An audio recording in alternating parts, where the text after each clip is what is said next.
Chapter 2. Contents of the Gita summarized.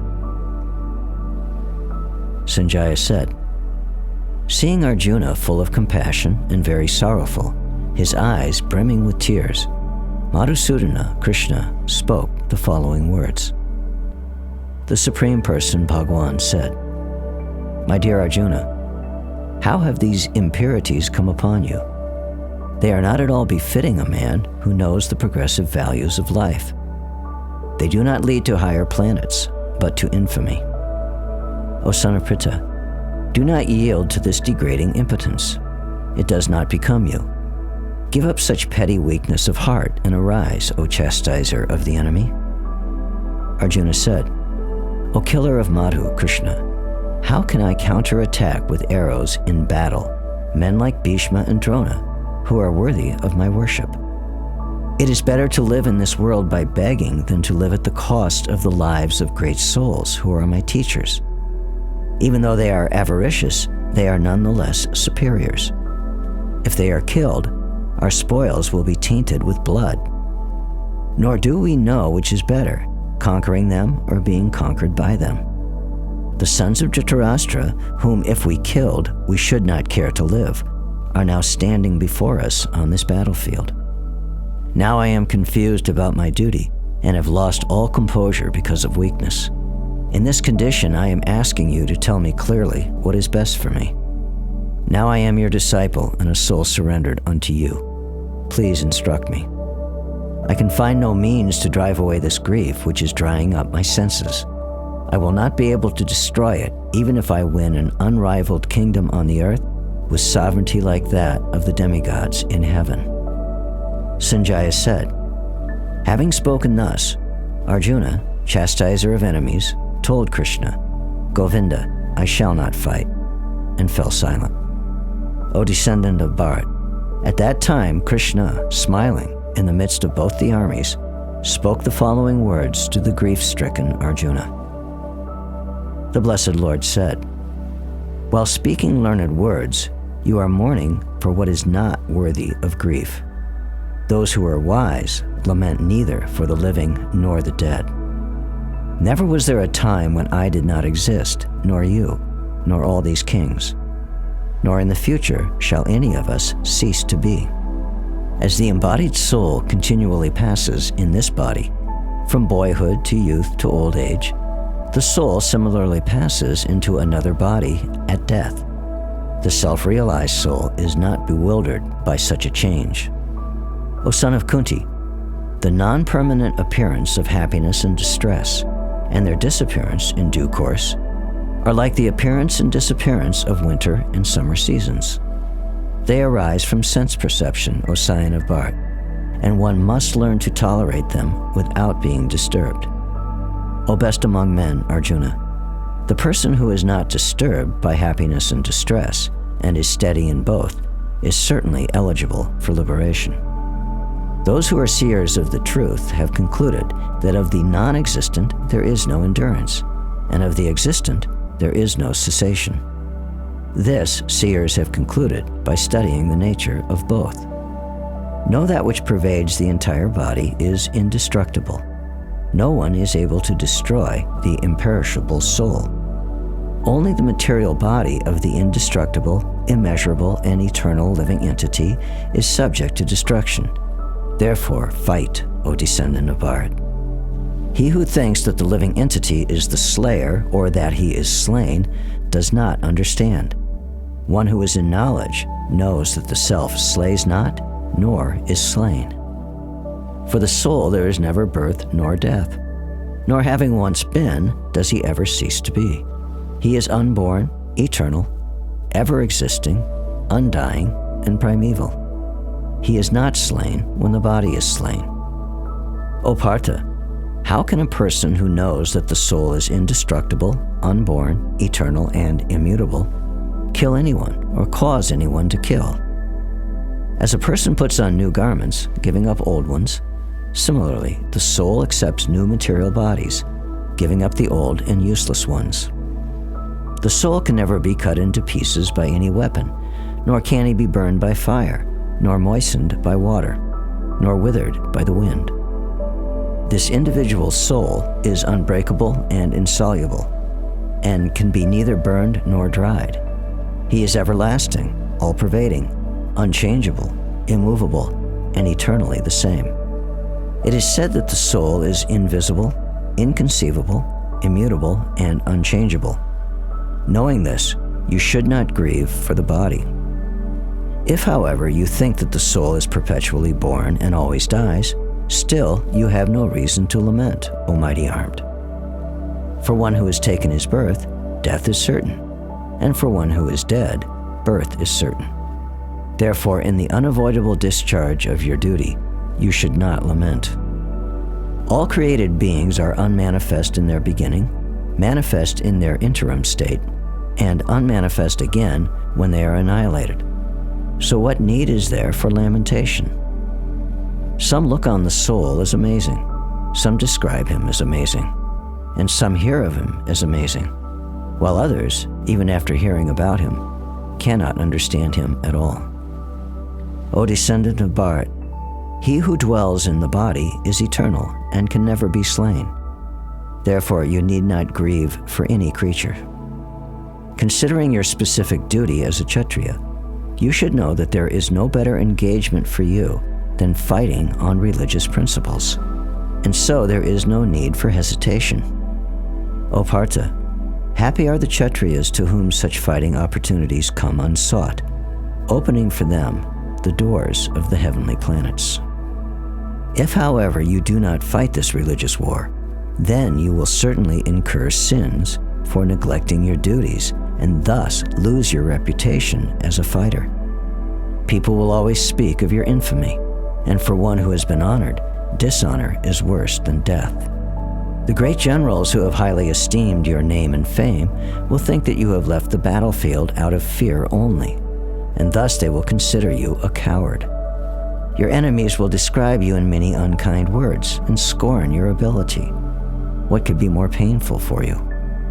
O son of Kunti, either you will be killed on the battlefield and attain the heavenly planets, or you will conquer and enjoy the earthly kingdom. Therefore, get up and fight with determination.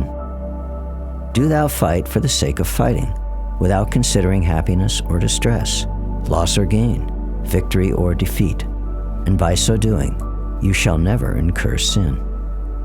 Thus far I have declared to you the analytical knowledge of Sankhya philosophy. Now listen to the knowledge of yoga, whereby one works without fruitive result. O son of Pritha, when you act by such intelligence, you can free yourself from the bondage of works. In this endeavor, there is no loss or diminution, and a little advancement on this path can protect one from the most dangerous type of fear. Those who are on this path are resolute in purpose, and their aim is one. O beloved child of the Kurus, the intelligence of those who are irresolute is many-branched. Men of small knowledge are very much attached to the flowery words of the Vedas, which recommend various fruitive activities for elevation to heavenly planets, result in good birth, power, and so forth. Being desirous of sense gratification and opulent life, they say that there is nothing more than this. In the minds of those who are too attached to sense enjoyment and material opulence, and who are bewildered by such things, the resolute determination of devotional service to the Supreme Lord does not take place. The Vedas mainly deal with the subject of the three modes of material nature. Rise above these modes, O Arjuna. Be transcendental to all of them. Be free from all dualities and from all anxieties for gain and safety, and be established in the self. All purposes that are served by the small pond can at once be served by the great reservoirs of water. Similarly, all the purposes of the Vedas can be served to one who knows the purpose behind them. You have a right to perform your prescribed duty, but you are not entitled to the fruits of action. Never consider yourself to be the cause of the results of your activities, and never be attached to not doing your duty. Be steadfast in yoga, O Arjuna. Perform your duty and abandon all attachment to success or failure. Such evenness of mind is called yoga. O Dhananjaya, rid yourself of all fruitive activities by devotional service, and surrender fully to that consciousness. Those who want to enjoy the fruits of their work are misers.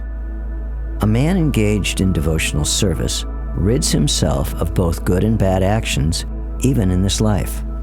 Therefore strive for yoga, O Arjuna, which is the art of all work. The wise, engaged in devotional service, take refuge in the Lord and free themselves from the cycle of birth and death by renouncing the fruits of action in the material world. In this way, they can attain that state beyond all miseries. When your intelligence is passed out of the dense forest of delusion, you shall become indifferent to all that has been heard and all that is to be heard. When your mind is no longer disturbed by the flowery language of the Vedas, and when it remains fixed in the trance of self-realization, then you will have attained the divine consciousness. Arjuna said, "What are the symptoms of one whose consciousness is thus merged in transcendence? How does he speak, and what is his language? How does he sit, and how does he walk?" The Blessed Lord said, "O Partha, when a man gives up all varieties of sense desire which arise from mental concoction, and when his mind finds satisfaction in the self alone, then he is said to be in pure transcendental consciousness. One who is not disturbed in spite of the threefold miseries, who is not elated when there is happiness, and who is free from attachment, fear, and anger, is called a sage of steady mind. He who is without attachment, who does not rejoice when he obtains good, nor lament when he obtains evil, is firmly fixed in perfect knowledge. One who is able to withdraw his senses from sense objects, as the tortoise draws his limbs within the shell, is to be understood as truly situated in knowledge. The embodied soul may be restricted from sense enjoyment, though the taste for sense objects remains. But ceasing such engagements by experiencing a higher taste, he is fixed in consciousness. The senses are so strong and impetuous, O Arjuna, that they forcibly carry away the mind even of a man of discrimination who is endeavoring to control them. One who restrains his senses and fixes his consciousness upon me is known as a man of steady intelligence. While contemplating the objects of the senses, a person develops attachment for them, and from such attachment, lust develops, and from lust, anger arises. From anger, delusion arises, and from delusion, bewilderment of memory.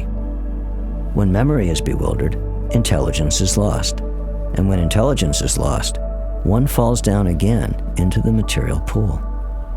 One who can control his senses by practicing the regulated principles of freedom can obtain the complete mercy of the Lord, and thus become free from all attachment and aversion.